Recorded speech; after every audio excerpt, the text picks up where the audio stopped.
جس دن تو پیدا ہوا ہم نے اپنے لیے جینا چھوڑ دیا. اوئے ہوئے ہوئے ہوئے، ہم تیرے لیے جیے. تیری ماں تجھے دودھ پلاتی تھی، میں تیرے لیے روٹی کے نوالے لاتا تھا. میری ساری کمائی پہلی اور آخری سب تیرے اوپر لگتی تھی. تجھے خوش دیکھتے تھے تو خوش ہوتے تھے، تجھے روتا دیکھتے تھے تو ہم روتے تھے. وَإِذَا ذَاقَتْكَ بِالسُّقْمِ لَيْلَةً لَمْ أَدْلِ سُقْمَكَ إِلَّا سَاهِرًا أَتَمَلْمَلُ. جب تو کبھی بیمار ہو جاتا تھا تو تیرے سرانے بیٹھ کر ہم ساری رات روتے تھے اور دعائیں کرتے تھے، یا اللہ ہمارے بچے کو بچا لے، ہمارے بچے کو صحت دے دے. اس تڑپ میں ساری رات میں جاگتا تھا. تیرے لیے میں نے اپنا سب کچھ لگا دیا، اپنے لیے جینا چھوڑ دیا، اپنی خواہشات کو دبایا، تیری ہر خواہش کو پورا کیا. تجھے مسکرانے کے لیے، تجھے ہنسانے کے لیے میں دھکے دھوڑے کھاتا رہا. کبھی گرمی لو کی جھلسا دینے والی ریت اور کبھی سردی کے سرد ہوا کے تھپیڑے، لیکن میں ان دونوں سے گزرتا ہوا تجھے پالنے کی خاطر اپنے آپ کو کھپاتا رہا.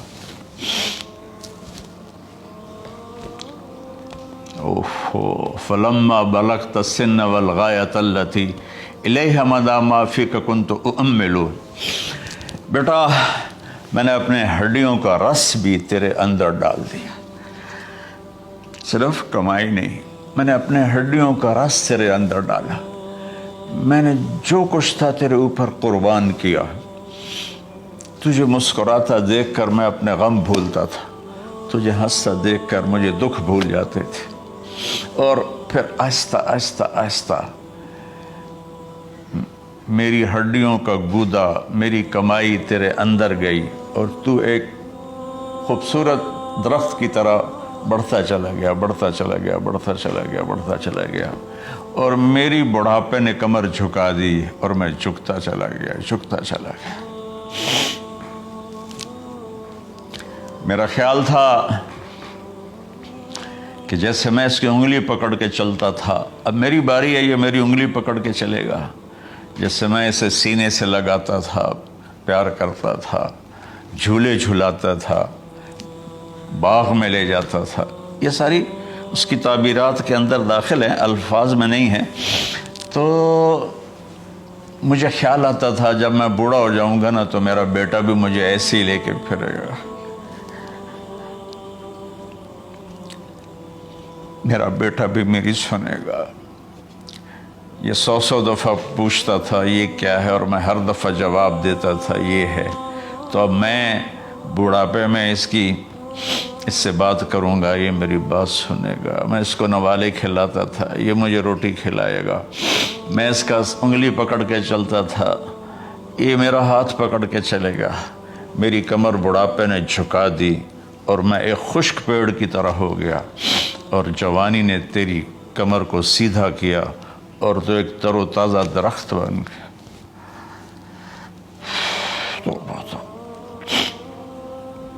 تو مجھے خیال آیا کہ میں نے 20 سال اس بچے کو پالا ہے، ابھی اپنی ماں اور باپ کو دیکھے گا. لیکن ایک دم اچانک کیا ہوا، فلما بلغت السن والغایۃ التی الیہا مدی ما فیک کنت اؤمل. جب تو اس عمر کو پہنچا جس میں ہماری امیدیں تیرے ساتھ لگ گئیں، ہمیں بڑھاپے نے بے آسرا کر دیا اور تیری جوانی نے تجھے ہمت دے دی. تو اب ہمارا خیال آیا کہ اب یہ ہمارے ساتھ وہی کرے گا جو ہم نے اس کے ساتھ کیا. لیکن کیا ہوا، جعلت جزائی غلظۃ وفظاظۃ کأنک انت المنعم المتفضل.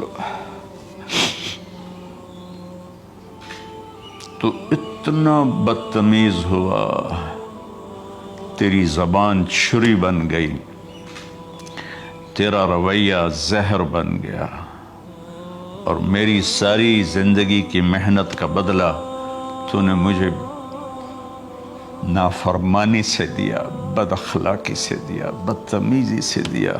میں حیرت بھری نظروں سے تجھے دیکھتا رہا اور میں اپنی پچھلی 20 سالہ زندگی کو جھٹلاتا رہا کہ میرا خیال میں اس کا نوکر ہوں اور یہ میرا مالک ہے، میں اس کا باپ نہیں، میں اس کا نوکر ہوں، کیونکہ ماں باپ کے ساتھ ایسا کوئی نہیں کرتا ہے، یہ میرا مالک ہے اور میں اس کا نوکر ہوں، اس لیے مجھے ڈانٹ رہا ہے۔ کتنے بچوں کو میں نے یہ کہتے سنا اپنے باپ کو، تو میرے واسطے آج تک کیتا کی، تو میرے واسطے آج تک بنایا کی، اور جو باپ بے بسی کی تصویر بنا ہوتا تھا وہ شکلیں بھی میرے سامنے ہیں۔ تو کمال کے اشعار، میں سوچ رہا ہوں جو میرا یہ حال ہے 1400 سال بعد کہ میرے آنسو نہیں رک رہے، تو اللہ کے نبی تو زارو قطار روئے تھے، داڑھی آنسوں سے تر ہو گئی تھی۔ کہا بیٹا جب تو نے میری ساری زندگی کی محنتوں کا بدلہ بدتمیزی سے دیا، گالی گلوچ سے دیا، دھکے دے کر باپ کو گھر سے نکال دیتے ہیں، تو بیٹا میں یہ سمجھا کہ تو نے ایک خواب دیکھا تھا، تو نے ایک خواب دیکھا تھا کہ تو باپ ہے اور یہ بیٹا ہے۔ اصل حقیقت یہ ہے کہ یہ مالک ہے اور میں نوکر ہوں۔ پھر آگے کہتا فَلَيْتَكَ إِن لَمْ تَرَ حَقَّ أُبُوَّتِي فَعَلْتَ كَمَا الْجَارُ الْمُجَاوِرُ يَفْعَلُ۔ اچھا چلو بیٹا، تو نے مجھے باپ تو نہ سمجھا، چلو ایک پڑوسی سمجھ لو۔ عرب میں پڑوسی کا بہت خیال کیا جاتا تھا، اور یہ عرب کی شان تھی کہ اپنے پڑوسی کو وہ عزت دیتے تھے جو اپنے گھر میں ایک دوسرے کو عزت دیتے تھے۔ تو اس نے پھر اس کی طرف اشارہ کیا کہ اگر میں تیرا باپ نہیں ہوں، تیرے رویوں کو دیکھ کر تو یہی لگتا ہے کہ میں تیرا نوکر ہوں، تو میرا مالک ہے، تو چلو اتنا تو کر دے جتنا ایک پڑوسی کے ساتھ کرتا ہے۔ فَأَوْلَيْتَنِي حَقَّ الْجِوَارِ وَلَمْ تَكُنْ عَلَيَّ بِمَالٍ دُونَ مَالِكَ تَبْخَلُ۔ تو پڑوسی پر تو عرب خرچ کرتے ہیں، تو بھی تھوڑا سا میرے اوپر خرچ کر دیتا اور تو بخیل نہ بنتا، اور میرے خوابوں کو چکنا چور کر دیا، میری امیدوں پر پانی پھیر دیا، میرے بڑھاپے کو ذلت اور رسوائی میں بدل دیا۔ اچھا میرا پتر جا خوش رہو۔ ماں باپ کہاں بد دعائیں کرتے ہیں؟ تو میرے نبی کی آنکھوں سے آنسو، یہ ساری داڑھی تر ہو گئی، تو آپ نے اس کے بچے کو گریبان سے پکڑا اور جھٹکا دے کر دھکا دے کر دفع ہو جا، انت و مالک لابیک، تو اور تیرا سب کچھ تیرے باپ کا ہے۔ حضرت علی رضی اللہ تعالیٰ عنہ سے کسی نے پوچھا کہ آپ کے بیٹے حسن کیسے بیٹے ہیں؟ کہا حسن میرا وہ بیٹا ہے کہ جب میں چلتا ہوں تو میرے آگے نہیں چلتا، میرے پیچھے چلتا ہے، جب کہیں بیٹھنے کا موقع آتا ہے تو یہ پہلے نہیں بیٹھتا، پہلے مجھے بٹھاتا ہے پھر خود بیٹھتا ہے، جب کھانے پر بیٹھتے ہیں تو یہ روٹی کی طرف ہاتھ نہیں بڑھاتا جب تک میں نہ بڑھاؤں، یہ سالن کی طرف ہاتھ نہیں بڑھاتا جب تک میں نہ بڑھاؤں، میں کمرے میں ہوں تو یہ چھت پہ نہیں چڑھتا کہ میرے باپ کی بے ادبی ہو جائے گی۔ میں حالانکہ چھت پہ چڑھنا ضرورت کے لیے ہوتا ہے، لیکن قربان جائیں اہل بیت کے ایسے ہی اخلاق ہوتے ہیں، آل رسول ایسے ہی ہوتے ہیں۔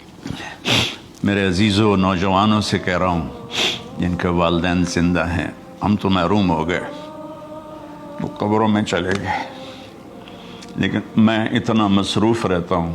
اب یہ کرونا کی وجہ سے گھر میں بیٹھے ہوئے ہیں، یعنی میری زندگی ایسے پہیے کی طرح گھومی ہے، اور پھر دل کی تکلیف، پھر اس کے ساتھ سر کا درد شدید، اس کے باوجود میں روزانہ 10 نفل اپنے باپ کے لیے پڑھتا ہوں، 10 نفل اپنی ماں کے لیے پڑھتا ہوں، اور 4 نفل اپنی خالہ کے لیے پڑھتا ہوں، کہ ساری زندگی سجدوں میں سر رکھ کے اس کا ثواب ماں باپ کو پہنچاؤں، تو ماں باپ کا حق ادا نہیں ہو سکتا۔